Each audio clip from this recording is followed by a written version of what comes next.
ಎಲ್ರಿಗೂ ನಮಸ್ಕಾರ. Very good evening PES.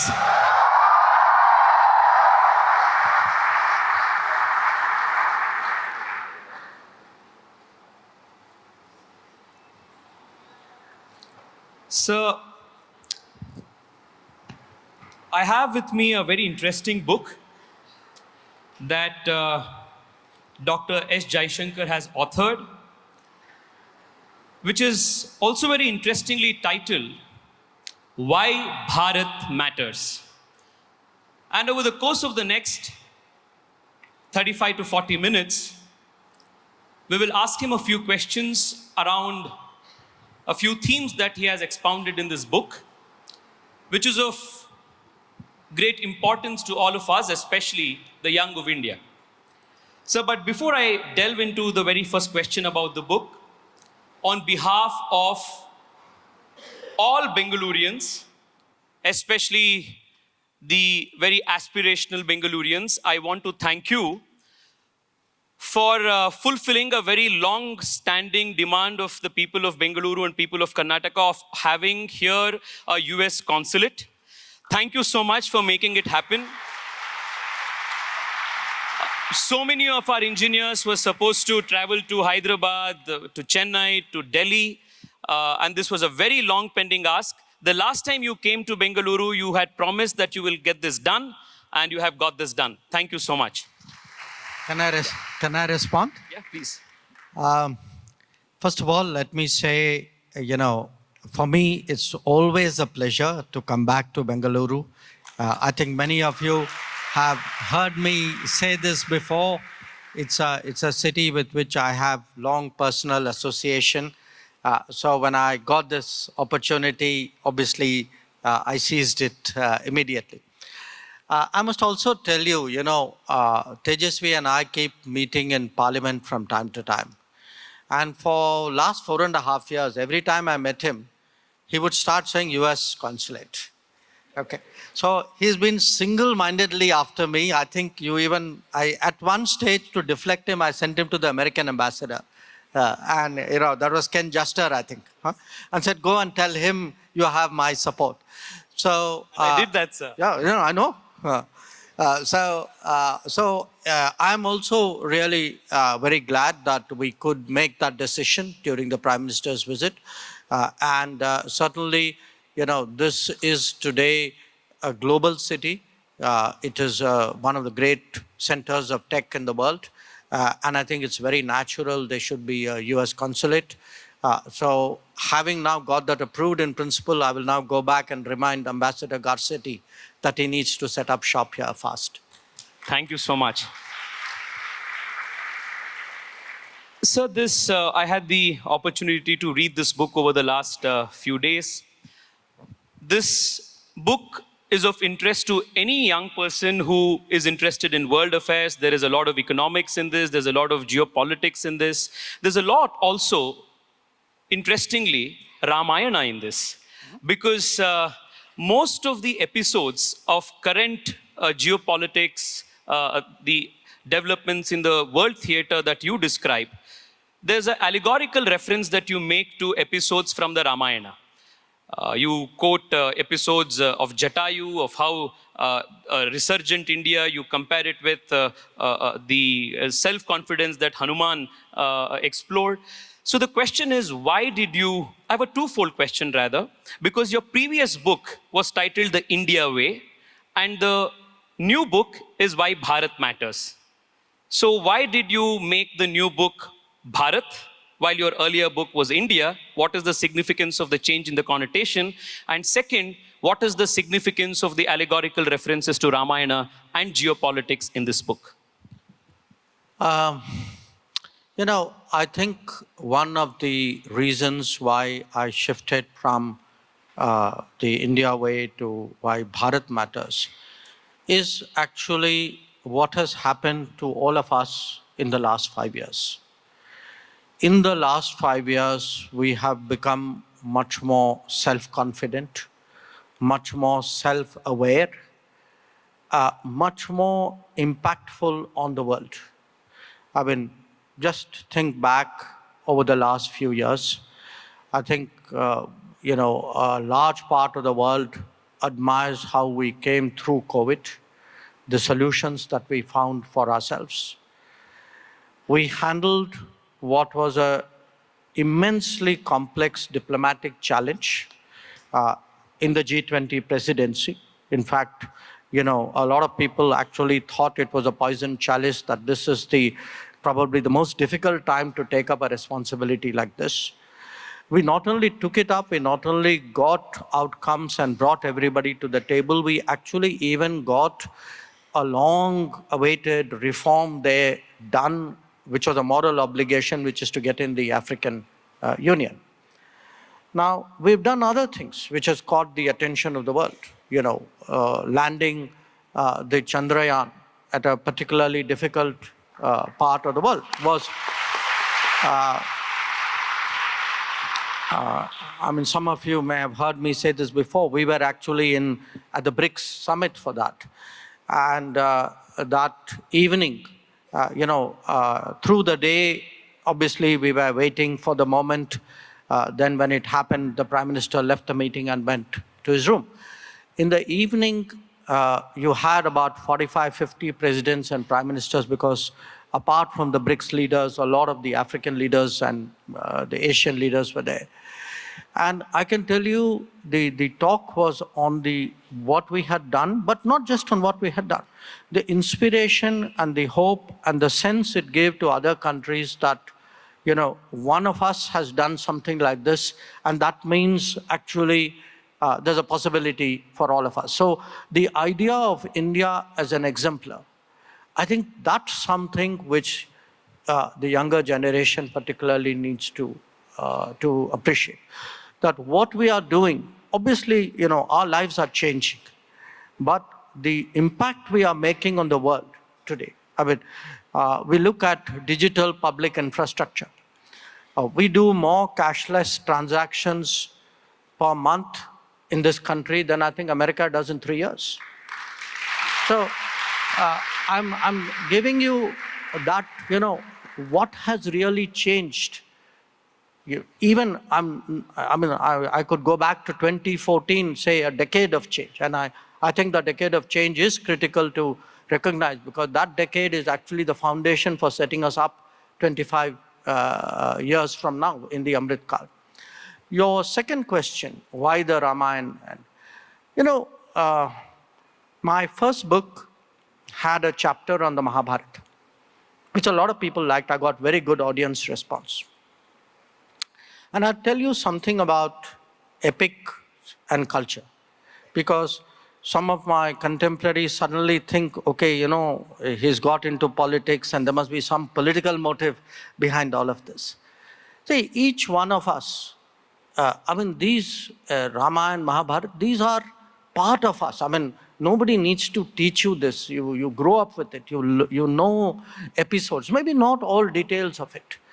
Now, when you have something like an epic, a great epic, each one of us sees some value, something from our own lives. Somebody could see a lot of ethics in it. Somebody else, could, visualize it, maybe, from the point of view of gender. For me, as someone dealing with diplomacy, I looked or I reimagined it or reread it through the lens of world affairs, through diplomacy, through statecraft. And for me, if you look at the key concepts, what does Lord Rama do? He assembles a coalition. Assembling a coalition is the most difficult aspect of diplomacy in the world. What is Ravana's mistake? Ravana's mistake is strategic complacency. He thinks he will be invulnerable, but he has forgotten that he must seek protection against humans, because he thinks they won't, they're too puny to impact him. So what do powers do? Big powers sometimes make those mistakes. They underestimate where the challenges come from. Or look, in fact, at journey of Rama himself. You think of him as a rising power, who's acquiring skills, who's tested, who volunteers to, help with the world when in trouble, who actually goes to forests to protect rishis. This today we would say is he's actually gone into global commons to do global good. I mean, that would be the parlance with which we would use it today. And in the case of Hanuman, that Hanuman, was cursed to be forgetful. And as he actually does more and more, he discovers his strength. And that, I think, is what is happening with us today. We are discovering ourselves, and because we are discovering ourselves, that is why I use the word Bharat. Thank you, sir. That makes, especially at a time when India is rediscovering its civilizational roots and is coming and approaching the world stage in a more reassured manner. The reference to the book, the reference to ourselves as Bharat, has a very important civilizational context as well. The other chapter in the book that I personally thought of as very important for a lay audience, as a Aam Nagrik or a Samanya Nagrik, is this chapter that you title Foreign Policy and You. Because I must also, even if this is a digression for a second, I must say, sir, before the Modi government, foreign policy was seen as something very distant, as something that is the business of a few suited, booted bureaucrats in faraway countries. But I think it was after Sushma ji and your tenure that foreign policy is something that every common Indian feels invested in, and understand that what happens in the high tables of, say, in Russia or at the G20 summit affects all of us individually, even back home. To just give you the example from the perspective of Bengaluru, the last visit of the Prime Minister to the United States was a big draw for the city of Bengaluru. We got the US consulate. We got the international battery company to start a plant in Devanhalli with an investment of $800 million. We got the General Electric company to partner with HAL to manufacture GE5 F414 jet engines in India. We also got Applied Materials to invest $400 million in a research development center in Bengaluru. So this is going to create so much of jobs, so much of economic opportunity. And whether it is COVID, whether it is extraction of Indians during Vande Bharat mission, whether it was from Ukraine, the students who came back, we see now that foreign policy affects us at every stage in our life. Could you expound more on how a common Indian, Aam Nagrik, must invest himself and see foreign policy, and what you do at those high tables at G20 or a COP26 or COP27 matters to the common Indian's life? Okay. Let me give you 2-3 examples to sort of give a more rounded sense of your answer to your question. One, let's talk of a Samanya Nagrik, okay? It could be a blue-collar worker, okay? A blue-collar worker, let us say, in the Gulf.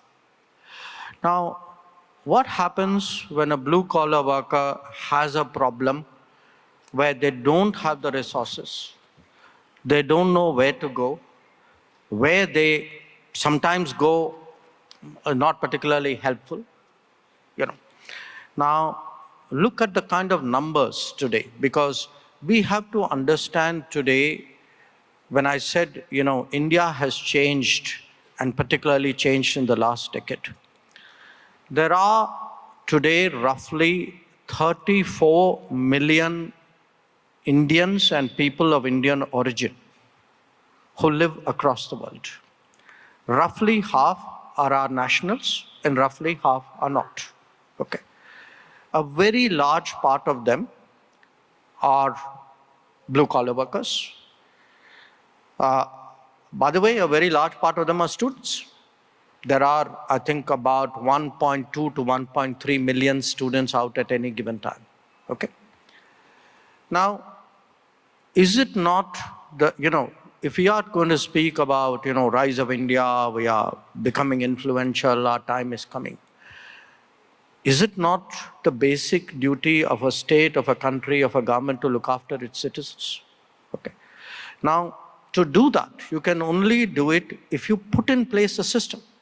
Okay, it cannot be that people know a Jaishankar or a Tejasvi Surya and call up and say that help me.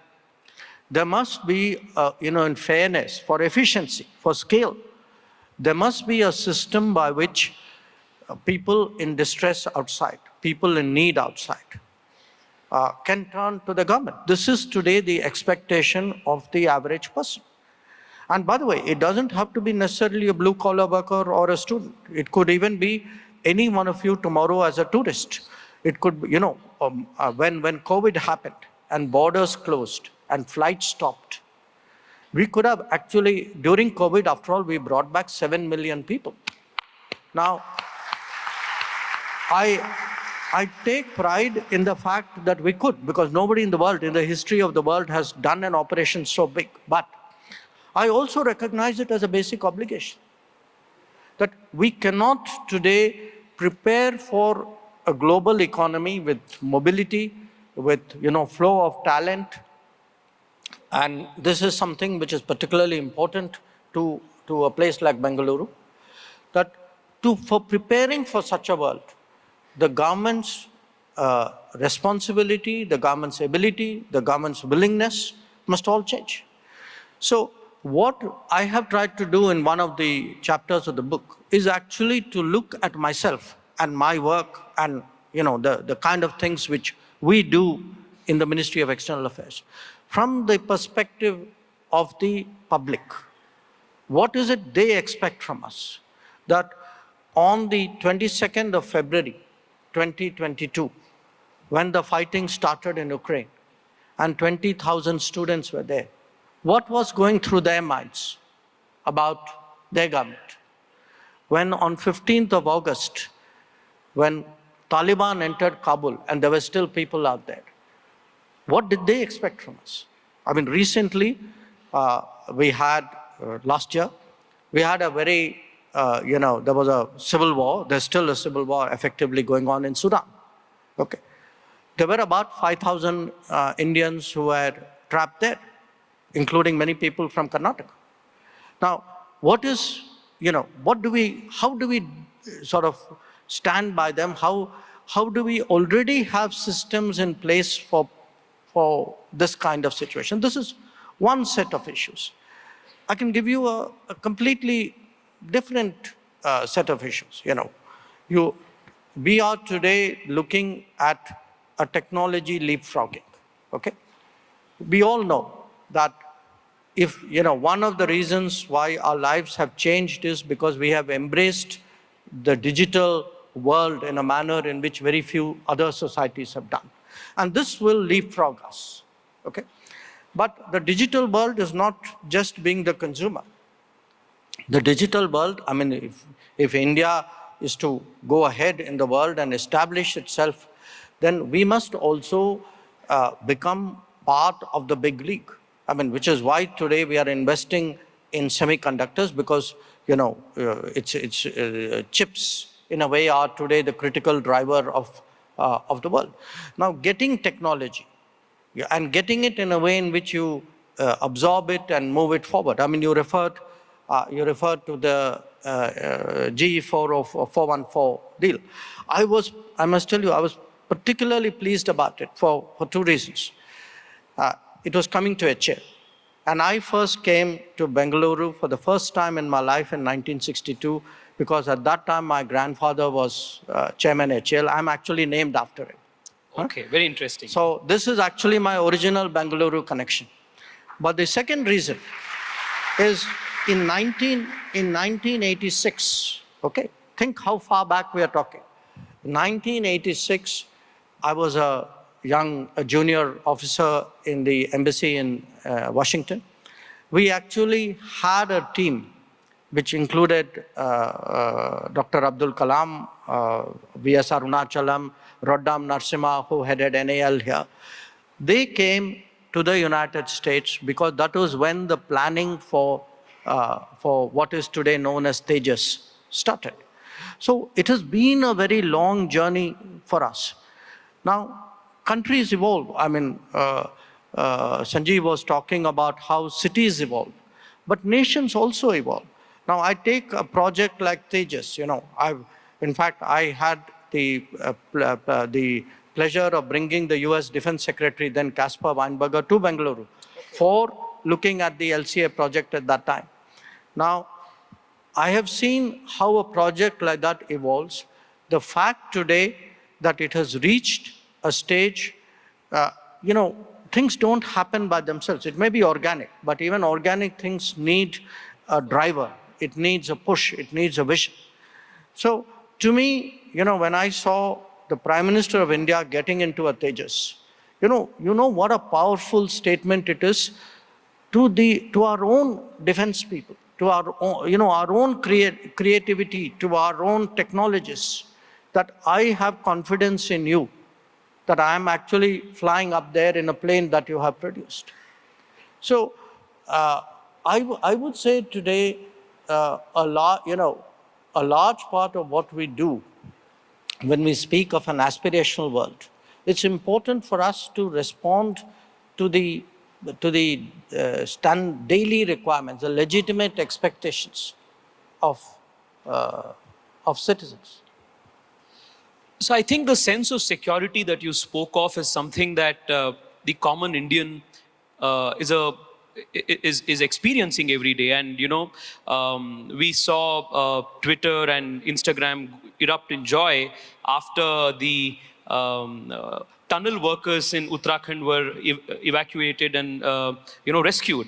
So the sentiment was that whether you're stuck deep in the tunnels of Uttarakhand or in the hinterland of Ukraine, the government of India will come to your rescue.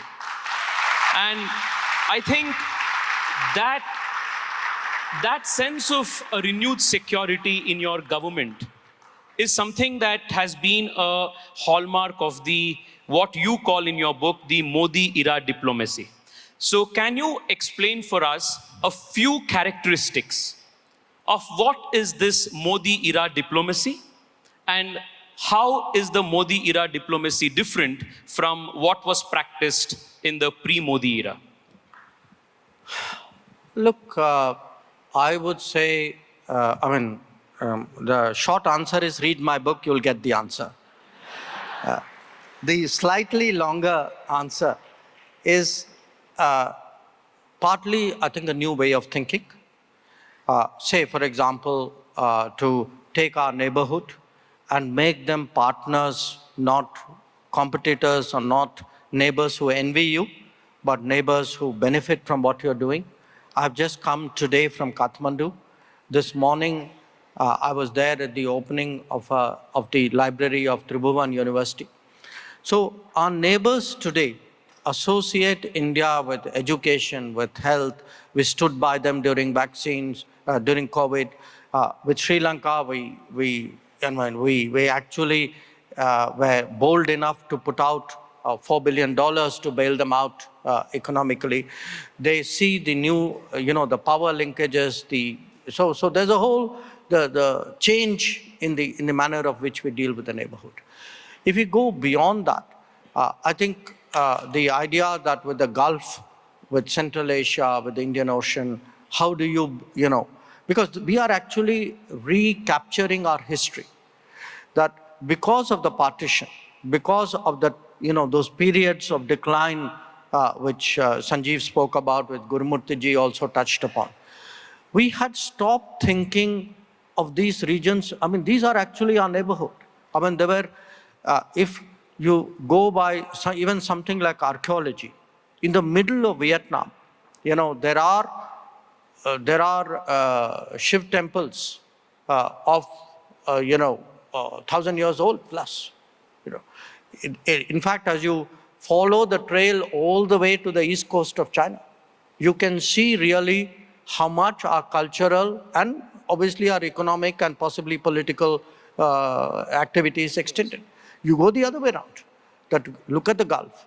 Till the 60s, even 70s, the Indian rupee was legal tender in some of these countries.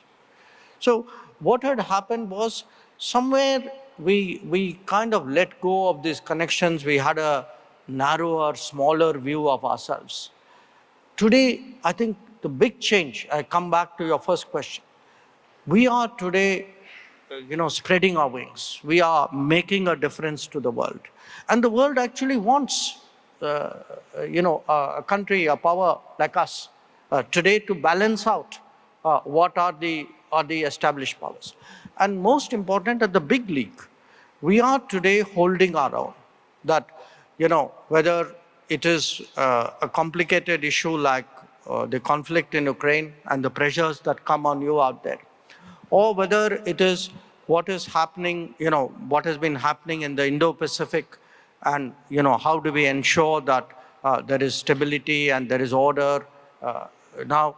So it could be the Quad. There are pressures on us not to do the Quad. There were pressures on us to restrict our economic dealings with Russia. We have stood firm against both. So I think it's a combination of a lot of this, including, dealing with the diaspora, recognizing, and look at the global issues, climate change today, technology, even nutrition, wellness.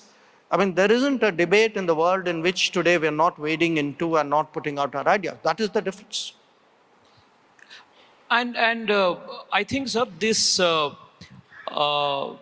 renewed voice that India has found at a global stage is also reflecting in the way that we are dealing with our immediate neighborhood, which also includes China.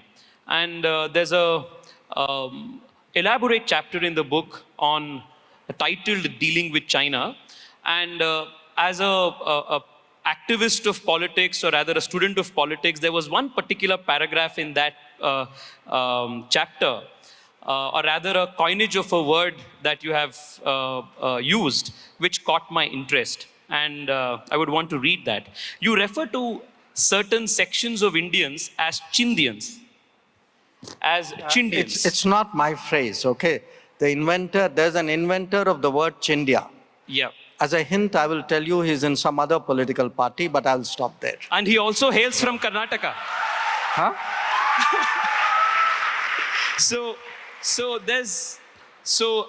Dr. Jaishankar vividly describes the characteristics of these Chindians, and this is what he says. It is the actions more than the articulation of these Chindians that are of deeper concern. By consciously underrating the China challenge, any sense of preparation in India was undermined till the change of 2014. The neglect of the border infrastructure was paralleled by an unwillingness to accelerate industrialization and create deep strengths. Even now, Make in India endeavors are attacked by them while ostensibly expressing concern at the trade imbalance with China. The combination of politics, policies, and populism lowered our national guard and still continues to target our national morale. Not surprisingly, this is about as far as we can be from the traditions of realism. So there's a sense of, my understanding is that the shift that has taken place post-2014, the way we are dealing with China, is that we are dealing with China with a perspective of a more realistic perspective than any romantic ideas or idealistic ideas about how it should be. Two comments. One, look, in politics, it's natural that everybody will try to outdo their competitors in terms of the strength of what they say, okay? So I think people should always test words against record, against actions. So, you can stand out there and say, I'm the strongest, bravest, toughest guy out there. I would ask the question, okay, great. So let's see what happened, what actually was the impact on the ground. To me, in my book, I've used two examples. One, who actually prepared on the border, okay? Now, on the border, there was a school of thought, a very dominant school of thought till 2014, saying if you leave your borders facing China, unprepared and undeveloped, that's the best defense you can have. Okay. So, now, in fact, the earlier Defense Minister A.K. Antony articulated this on the floor of the Parliament. Now, when you actually get into crunch time, what happens? You got to send your troops up there. Now, if you have decided that you're not going to develop the border, or even if you're going to develop it, very frankly, your heart is not in it. You're not giving it the priority. You're not deploying the best technology. You're not pushing people to do that. So if you ask me, finally, look, the current government will say we are stronger. The previous government will say, no, we are stronger. That's a debate that will happen in politics. But look at the cold facts. Today, the border development budget per year has gone up roughly from about 3,500 crores a year to almost 15,000 crores, okay, per year.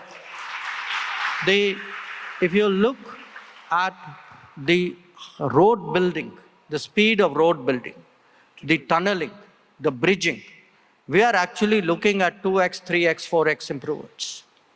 So if today we have been able to send and maintain troops out there, which we have done in those large numbers since 2020, it was only possible because actually on the ground, you made a difference. Now that's on the border.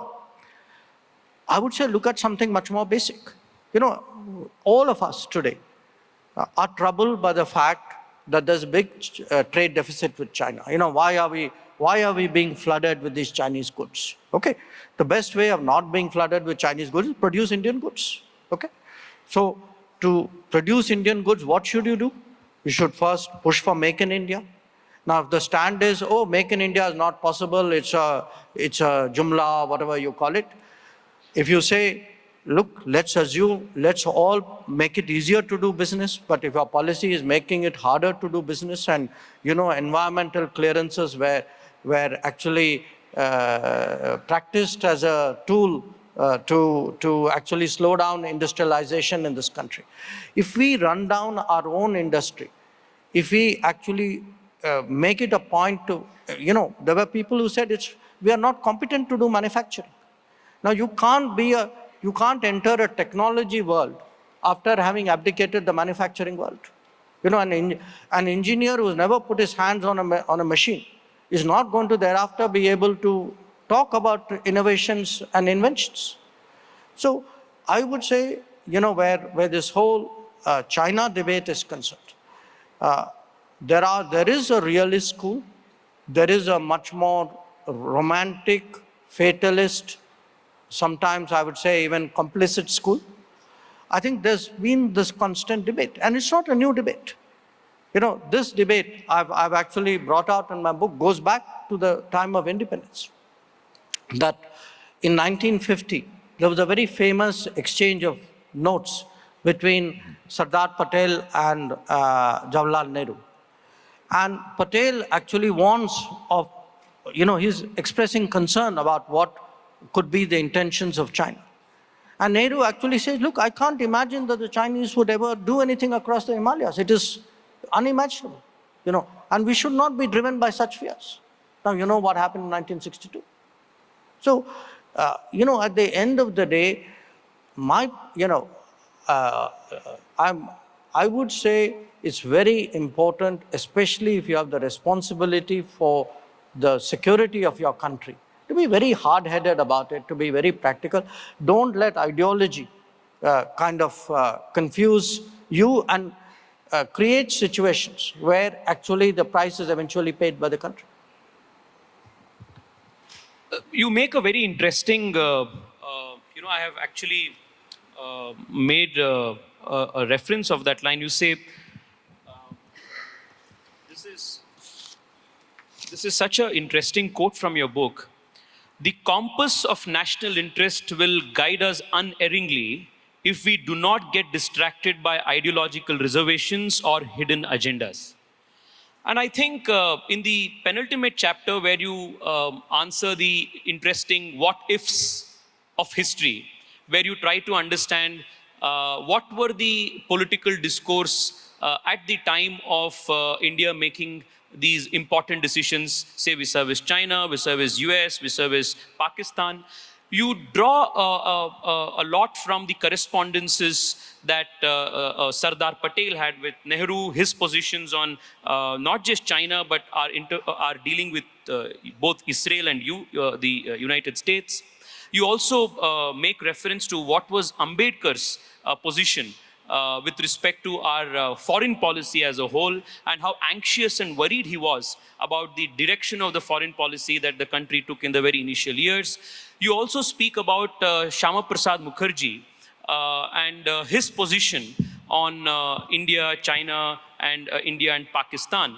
And there was one particular incident that you referred to, which I was also not aware of, which took place right after we referred erringly the matter of accession to the United Nations. And you also mention how Canada and Belgium and a couple of other countries, Western countries at that time, UK primarily, tried to undermine the India position, and there was a sleight of hand. I would want you to explain, because like me, the audience is a young generation audience, and we are not very conversant of these details. This was something new for me as well. So if you could explain, the difference in the perspective of, say, Sardar Patel, Ambedkar, and Shama Prasad Mukherjee, and what exactly happened, the Jammu Kashmir thing, the UN reference, and the role of UK, Canada, and Belgium at that time. Sure. Look, you know, what happens in history is that countries, governments make choices. We grow up thinking that those were the natural choices. They were the only choices because those choices were made. Over a passage of time, they become like principles of our policy, of our behavior. So somewhere we don't even question. And you know, I'm of course referring to a past, and I think this should apply in the future as well. I mean, I would say 30, 40 years from now, people should have the right also to question what are the choices we are making today. I think that is very much the legitimate way of how a country or a society develops. So what happened in the 1950s, which today people have forgotten, is there were actually debates about what should be our Pakistan policy, what should be our China policy. The sense was that the government at that time was too trusting of Pakistan, that it did deals with Pakistan which others felt Pakistan would not abide by, including treatment of minorities, especially treatment of minorities.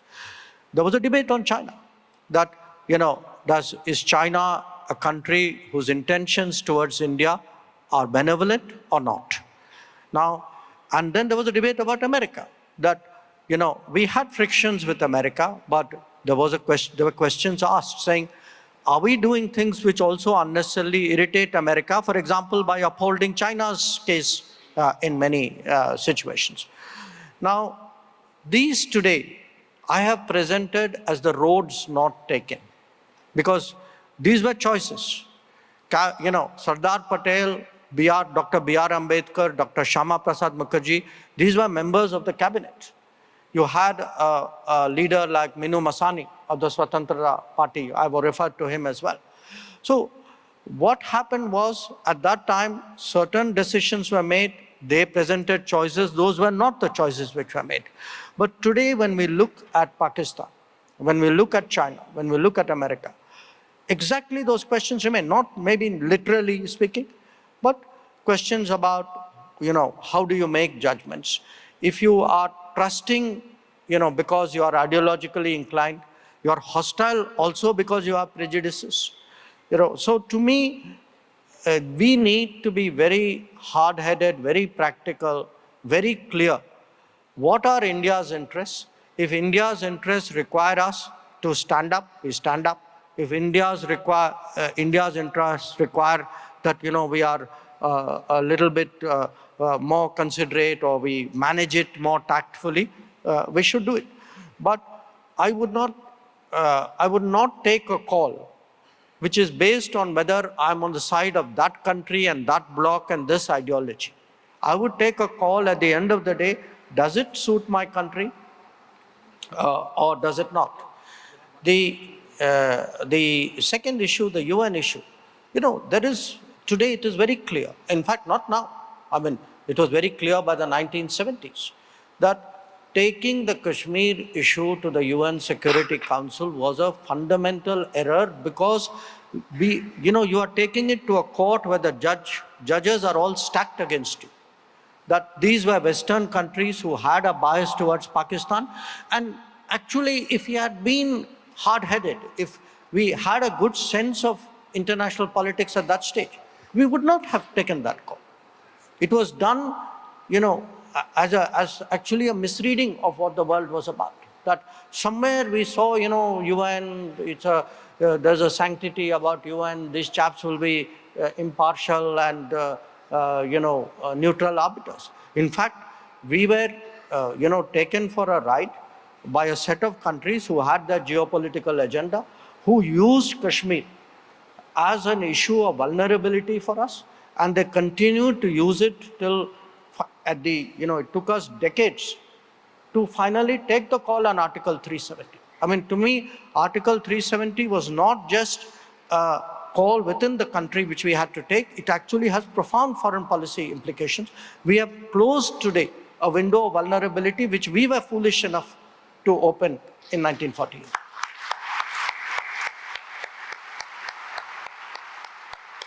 So while you make references to the past and discuss the roads that we could have taken but we did not take, you also make very insightful observations about the present and the future. And one of that is regarding the narrative battles that we need to fight in today's digital media age, and also the challenge that comes in a theater, in a conflict zone or a war theater, where multinational companies with budgets which are even higher than GDPs of certain countries also come into play. So these two threats that you have amongst the many that you have highlighted are something that I think we should spend some time discussing about. So where do you see in the coming years, in a more digitized, more globalized space, the influence of these MNCs, these tech giants, how are they going to play a role in everyday lives of people, especially in times of conflict? And two, the narrative battles. We see the New York Times commenting about India. You see some other agency coming out with a survey and giving India a much lower ranking in the democracy index than Pakistan. And that's a narrative war that we need to battle. In fact, on the press freedom, I think they gave us a lower ranking than Afghanistan. Yeah. So, but look, I think, the narrative, the battle of narratives is something we should expect, because in different ways we are defying the entrenched narrative. Okay. It's happening in different domains. It happens in politics. It happens even in business. After all, ratings, when you rate a country, you are determining the cost of interest for that. So you're actually affecting them by your judgment. And when you actually drill down, as our friend often does, you will find out that the basis for how judgments are made are often very, very subjective. So what we have seen, and this is something, it's been steadily building up for the last 10 years. I expect it to reach a crescendo in the first 6 months of this year. You don't need to guess why. And as elections come closer, we will get, if it looks like it's going a way in which the narrative drivers don't like, they will actually start to attack the process. Now, we've seen that before. They will attack Supreme Court, they'll attack Election Commission, they will EVMs. Even the common sense of voters, So look, that's the way the game is played. Now, we have to, we are sort of big boys and girls now. I mean, we've got to figure this out and we have to fight back. So I don't think we need to keep taking it, as though there's someone superior out there on whose judgment we all live. I think we need to call them out. And that is part of this whole, the narrative contest. On the technology issue, I think it's far more complex because you have, from the, I would say, the market-based economies. Today you have these big giants, behemoths, who have the kind of clout and influence which are bigger than many countries too. And it's something which we have to factor in because international relations as a subject, some of you would be studying it, you tend to think of the state as the unit, as the player. Whereas now you have players bigger than states who are not states. But at the same time, you have the other side, which is in the non-market economies, when you have enterprises who are deeply back-ended to the state, you have to ask yourself, say, I refer to the digital domain, would you trust your data with players who are back-ended out there and some parts of that back-end? So I think today there are serious debates about trust and transparency. Where would you like to see your data go? And I think that's key to our digital partnerships. So before I open the floor to audience questions, there's one interesting line that you write in the book, which of course caught my excitement. The whole country, of course, is waiting for the 22nd of January for the inauguration of the Bhavya Ram Mandir in Ayodhya. And so in the book, you write that this excitement is not something that just the Bharatiyas are sharing, but this is also a matter of excitement deep in South Korea, in Southeast Asia. So if you could expound on how the construction of the Ram Mandir is being seen from outside of India. I think it's important, especially for young people who travel and those of you who travel abroad, to go to those places where our cultural imprint historically has been very, very strong. Then you will realize that what is happening in India is not something which is, the interest, the following is not limited to us. That other societies are following a lot of this because many of them, you go to, in fact, as once you start moving eastwards from our bound, you can see actually a very, very strong cultural influence. And in fact, the reference I make, if I remember right, is actually to Korea, because in Korea there is a kind of a belief that one of their, that they actually have a connection between their royalty and Ayodhya. So in fact, even in the last few years, as we have seen the revival of Ayodhya, we have actually had Korean participation in cultural programs and presence out there. They take it as a matter of pride. So I would say on 22nd of January that, a lot of people across the world will be looking at what's happening. Absolutely. So let's have some questions from the audience.